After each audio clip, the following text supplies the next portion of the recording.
आधिकारिक सूत्र ने तो ये बात बोली नहीं है बाहर आके, एम्स ने कोई प्रेस कॉन्फ्रेंस नहीं करी है, उन्होंने कोई प्रेस रिलीज जारी नहीं करी है, तो किस बेस पर और किस बिना पर ये बात हो रही है मुझे समझ में नहीं आ रहा है। आप या तो हमें प्रेस रिलीज दिखाइए या आप उनकी प्रेस कॉन्फ्रेंस करवा के दिखाइए, उनको बोलने दीजिए कि ऐसा हुआ है तो हम माने। अब आप तमाम चैनल्स पर ये बात चल रही है, मैंने भी देखा है, मैंने भी सुना है कि सूत्रों से हमें पता चले, या तो फिर आप उन सूत्रों के खुलेआम नाम लीजिए, उन सूत्रों को आप अपने यहाँ डिबेट पे बिठाइए, चाहे वो एम्स के डॉक्टर्स हैं या जो भी हैं। मैम, ये जो एम्स की रिपोर्ट के ऊपर जो अफवाहें उड़ाई जा रही हैं और आज तक के पत्रकार जितने भी हैं या फिर राहुल कंवल ये कहते हैं कि जो मीडिया में झूठी खबर आज तक जो केस चला जा रहा था अब उसका एंड होने जा रहा है। देखिए, ऐसा है कि जो लोग इस नेगेटिव पूरे समाचार को फैला रहा है वो डे वन से ये काम कर रहे हैं।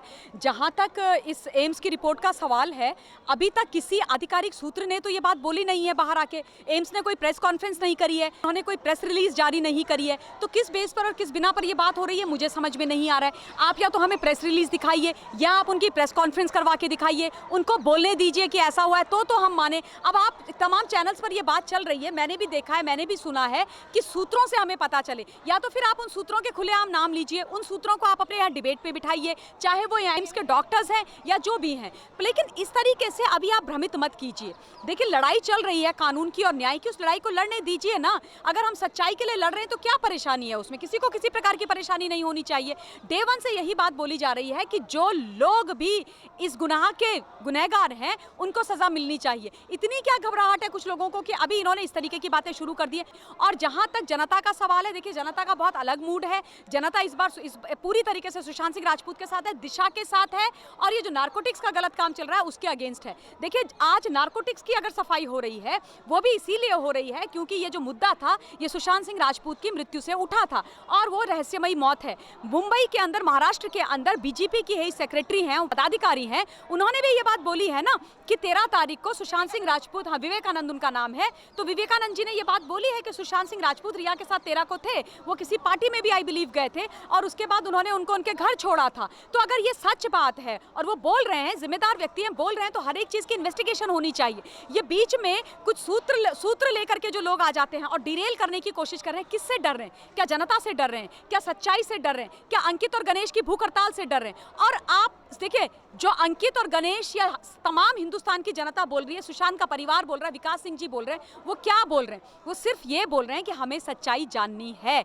हमें सीबीआई पे पूरा भरोसा है, हमें हिंदुस्तान की, हम सीबीआई पे भरोसा है, हमें ईडी पे भरोसा है, हमें एनसीपी पे भरोसा है। हमारे जो वर्दी वाले लोग हैं वो हमारे सच्चे लोग हैं, वो इस देश की सेवा करते हैं, जिम्मेदारी के साथ करते हैं। मुंबई पुलिस की भी जहां तक बात है शरीन, मैं एक बात बहुत साफ कर दूं कि मुंबई की पुलिस में जो टॉप कॉप्स हैं, ये मैंने पहले भी आपके चैनल में बोला है कि जो टॉप कॉप्स है, top cops, senior IPS officer, उन्होंने सरकार के साथ मिलकर के ये काम किया। जो जूनियर लेवल पे हैं, जो जूनियर लेवल के पुलिस वाले हैं, वो पूरी मेहनत के साथ आज भी मुंबई के अंदर काम कर रहे हैं। चाहे आप कांस्टेबल्स बोलिए, एसएचओस बोलिए, एसीपीज बोलिए, इंस्पेक्टर बोलिए, ये सारे लोग आज भी जिम्मेदारी के साथ काम कर रहे हैं। लेकिन ये जो टॉप कॉप है ना, वहाँ के जो सीपी और वो जो 2 डीसीपीज जो कॉन्स्टेंटली एक तो बात कर रहे थे रिया चक्रवर्ती के साथ और दूसरे ने न्याय नहीं दिया था सुशांत के पिताजी को, जिनके पास फरवरी में वो कंप्लेन आई थी, उन लोगों की बात की जाती है जब पुलिस की बात होती है।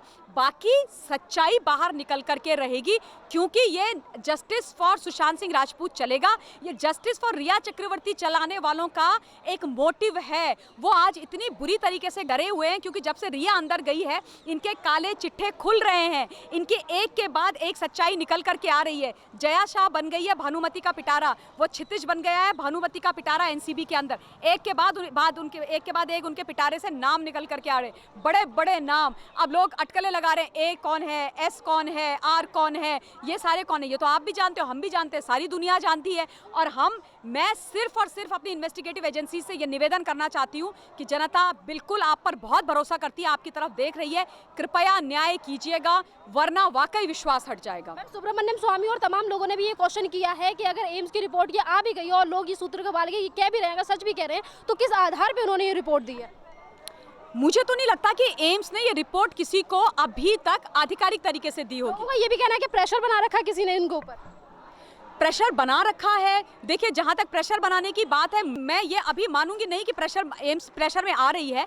महाराष्ट्र के कुछ लोग प्रेशर बना सकते हैं, मेरे ख्याल से संजय राउत प्रेशर बना सकते हैं, वहां के बॉलीवुड के कुछ लोग प्रेशर बना सकते हैं, क्योंकि पैसों की कमी तो इनके पास है नहीं, मसल और मनी पावर का ये इस्तेमाल कर सकते हैं। लेकिन मैं एम्स पर भरोसा करना अभी भी चाहती हूँ, मैं बिल्कुल भरोसा करना चाहती हूँ, और मैं ये आप लोगों से भी बोल रही हूँ कि हमें आप पर भरोसा है, और हम जानते हैं कि आत्महत्या नहीं है, यह हत्या है, और ये हिंदुस्तान की जनता इस सच्चाई को जानती है। ये हम भी कह रहे हैं कि 302 का केस था है, और 302 के तहत ही इसकी इन्वेस्टिगेशन होनी चाहिए ना। मुंबई की पुलिस ने क्यों नहीं इसको 302 के तहत देखा, एक बार हत्या के एंगल से नहीं देखा। 15 मिनट में कौन आकर के बोल सकता है, कैसे कोई कह सकता है कि आत्महत्या है? 15 मिनट आपने एक व्यक्ति की जान की कीमत लगा दी, एक व्यक्ति की कि वो कैसा मरा है, संदिग्ध मरा है, उसको मारा है, उसने सुसाइड करी है, होमिसाइड है। 15 मिनट में आपने बॉडी देख के कैसे ही अंदाजा लगा दिया? ना विसेरा, ना ऑटोप्सी, ना फॉरेंसिक, कोई तथ्यों की कोई जांच नहीं हुई, कुछ नहीं हुई है, और आप 15 मिनट में आकर के बोल देते हैं। अगर यही चीज दोबारा से एस्टैब्लिश होती है तो प्रश्न चिन्ह लाजमी सी बात है कि लगता है। मैम, रिया चक्रवर्ती का इंटरव्यू करने वाले राजदीप सरदेसाई भी ये कहते हैं कि जो रिपोर्ट आई है उसके आधार पे सभी को पता है कि सच्चाई क्या है, पर उसके बावजूद भी कुछ लोग ऐसे हैं जो राजनीति के तौर पे बोलेंगे। अब आपको डिसाइड करना है कि आप क्या बोलना चाहते हो। जहां तक मिस्टर राजदीप सरदेसाई का सवाल है, ये वो व्यक्ति हैं जो टीआरपी के ऊपर कुछ नहीं देखते हैं। ये वो व्यक्ति हैं जिनको हिंदुस्तान के स्वर्गीय आदरणीय राष्ट्रपति प्रणब दा ने भी बोला था, इनको इनकी हदें याद दिलाई थी कि तुमको याद रखना चाहिए कि तुम हिंदुस्तान के एक्स प्रेसिडेंट से बात कर रहे हो। इनको अपनी कोई मर्यादाएं नहीं है, किसी का मान नहीं है, किसी का सम्मान नहीं है, न कानून का, न विधान का, न संविधान का, न न्यायपालिका का, और हिंदुस्तान की जनता को तो ये कुछ समझते ही नहीं है। ये वही व्यक्ति है ना सेरिन, जिन्होंने बोला था कि सुशांत सिंह राजपूत इतना भी कोई बड़ा आदमी नहीं था। मतलब इनके कहने का तो ये मतलब था कि बड़े कोई राजघराने का लड़का होता, बॉलीवुड का किसी ए लिस्टर, किसी बड़े रसूखदार परिवार का बच्चा होता, तो इनको इनकी जान पे जान आती, तो ये बड़ी बड़ी खबरें, ब्रेकिंग न्यूज लगा करके चलाते। पर सुशांत सिंह राजपूत तो मध्यम वर्ग का परिवार का लड़का था, वो जनता के बीच में से उठ करके इतना बड़ा एक्टर बना था, तो इनको क्या फर्क पड़ता है? तो राजनीति कौन कर रहा है और पत्रकारिता का गलत इस्तेमाल कौन कर रहा है, पत्रकारिता के नाम पर कौन किस तरीके का क्या गेम कर रहा है, ये तो हिंदुस्तान की जनता जानती है। इनकी बात क्या करनी है? इनकी कोई क्रेडिबिलिटी है? इन्होंने कभी आज तक कोई सही बात बोली है? बिल्कुल नहीं बोली है। और मैम, यहाँ पे ये भी है कि जितने भी लोग अभी हम इसी जंतर मंतर पे खड़े हों, तो यहाँ पे तमाम लोग ऐसे हैं जो सुशांत सिंह राजपूत के लिए प्रोटेस्ट कर रहे हैं, पर यहाँ पर भी कुछ ऐसे वामपंथी हैं जो इस प्रोटेस्ट को भी रोकने की कोशिश करते हैं। हाँ बिल्कुल, ये मेरे साथ कल हुआ था। जब मैं कल मैं अपनी बाइट्स दे रही थी आर भारत में और मैं बात कर रही थी, तो आए थे 8-10 हट्टे कट्टे मुस्टंडे लड़के मेरे सामने खड़े होकर मुझे हैकल कर रहे थे। मुझे हैकल उन्होंने कल की बात है, ये यहीं पर की बात है, उन्होंने मुझे हैकल करने की कोशिश करी, तो मैंने उनको बोला मुझे आपसे बात नहीं करनी है, आप जाइए यहाँ से। और फिर पब्लिक ने उनको बोला कि आप यहाँ पर क्यों आ गए हो? पब्लिक ने उनको बताया कि तुम इस तरीके की हरकत नहीं कर सकते। ये लोग भूल जाते हैं, जो पेड लोग होते हैं ना, पेड ट्रोल करने वाले, पेड ये हैकलर्स जो इस तरीके की जगह में आ जाते हैं, बिल्कुल जैसे ये वामपंथी यहाँ पर घुसे हुए हैं, डिरेल करने की कोशिश कर रहे हैं, लोगों को डराने की कोशिश कर रहे हैं, हमारे बीच में घुस करके बोल रहे हैं कि तुम इस विषय पर क्यों बोल रहे हो? अरे कौन होते हो तुम मुझे बोलने वाले? मेरी मर्जी में क्या बोल रही हूँ और क्या नहीं बोल रही हूँ तुम मुझे सिखाओगे? वामपंथी जिन्होंने इस देश को दौड़ा है, नक्सल पूरे के पूरे, मतलब इन्होंने कभी देश की भलाई के लिए नहीं बोला है। तुम मुझे बोलोगे कि मुझे सत्य का साथ नहीं देना है, और तुम मेरे सामने आके 10 बंदे खड़े हो जाओगे, मुझे हैकल करोगे, तो तुम क्या सोचते हो मैं डरूंगी?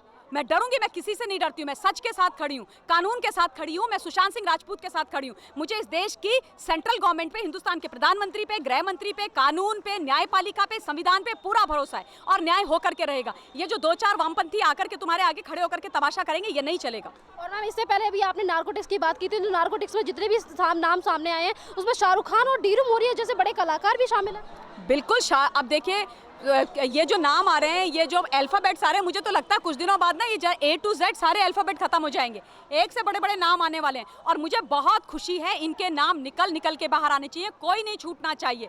शाहरुख खान साहब दुबई में बैठे हुए हैं, पता नहीं कहाँ से इनको ज़मीन गिफ्ट में मिल जाती है, डीनू मौर्या और लोग पता नहीं क्या क्या नाम ले रहे हैं। तो मैं अर्जुन रामपाल, ये सारे लोगों के नाम आ रहे हैं। मैं चाहती हूँ कि इन्वेस्टिगेशन हो। हम कह रहे हैं कि अगर आप लोग आपने नहीं किया, देखिए हमने सिर्फ सुना है, जो सुनी हुई बात है हम उस पर बात कर, सुनी हुई मतलब ये जो है एनसीबी से आए हैं सारे के सारे, और उसके बाद बात हो रही है। अगर आप लोगों की गलती नहीं है तो ठीक है, पर गलती है तो सजा तो मिलेगी। और मैम, तमाम लोग ऐसे भी हैं जो सुशांत सिंह राजपूत के लिए नहीं बोले थे, और जैसे बड़े बड़े कलाकारों का नाम आ रहा है तो वो भी निकलकर सामने आ रहे हैं। क्या उन्हें अपने नाम का डर है? देखिए, जब से रिया चक्रवर्ती जेल के अंदर गई है तो इनके असली रंग बाहर निकल करके आ गए। इन्होंने चला दिया हैशटैग जस्टिस फॉर रिया चक्रवर्ती। सुशांत सिंह राजपूत क्या इनके परिवार का व्यक्ति नहीं था? रिया चक्रवर्ती से ज़्यादा सुशांत के साथ इन्होंने काम किया है। सुशांत ने ज़्यादा कॉन्ट्रीब्यूट इस बॉलीवुड के अंदर किया है। सुशांत ने ज़्यादा इन लोगों के लिए किया है। सुशांत के लिए एक व्यक्ति बाहर नहीं निकला, आज तक बाहर निकल करके नहीं आया। दिशा सैलियान जो इनमें से कई लोगों की मैनेजर रही होगी, कौन कंपनी की भी वो एम्प्लॉय थी, बाकी लोगों के साथ उसका इतना कनेक्शन था, एक ने नहीं बोला कि दिशा के साथ दुराचार हुआ है, दिशा की हत्या हुई होगी, हम दिशा के साथ खड़े, नहीं बोला इन्होंने। पायल घोष वो लड़की जिसने बाहर आकर के ये बात करी कि मेरा रेप हुआ, मेरे साथ दुराचार हुआ था और मेरे साथ इस व्यक्ति अनुराग कश्यप ने गलत किया है। एक शब्द उसके लिए नहीं बोला, एक शब्द उसके लिए नहीं बोला, जाकर के अनुराग कश्यप के साथ खड़े हो गए। ये दोहरे चरित्र, दोहरे मापदंड के लोग हैं। और उसके बाद ये कहते हैं कि जनता जो है बॉलीवुड को बदनाम कर रही। हम कौन सा बदनाम कर रहे हैं? अरे पहचानो हमें, हम वही जनता है जिनके सामने तुम हाथ जोड़ जोड़ के आते हो, हमसे भीख मांगते हो कि हमारी पिक्चर देखो, हमें सुपर डुपर हिट बनाओ। अब तो इनकी मीडिया भी दुश्मन हो गई है, मीडिया के खिलाफ कोर्ट में जा रहे हैं, स्टे ऑर्डर लेके आ रहे हैं। जिस मीडिया के पीछे ये पागल रहते थे, पेपराजी के बिना इनका जीवन नहीं चलता था। मीडिया मतलब 100 मीडिया वाले खड़े ना रहे तो इनका खाना नहीं पचता था। और आज इनको मीडिया अच्छी नहीं लग रही है। आज ये मीडिया को बोल रहे हैं कि तुम हमारे जो है व्यक्तिगत उसका हनन कर रहे हो। बड़े दोहरे मापदंड है, बड़े झूठे किस्म के लोग हो।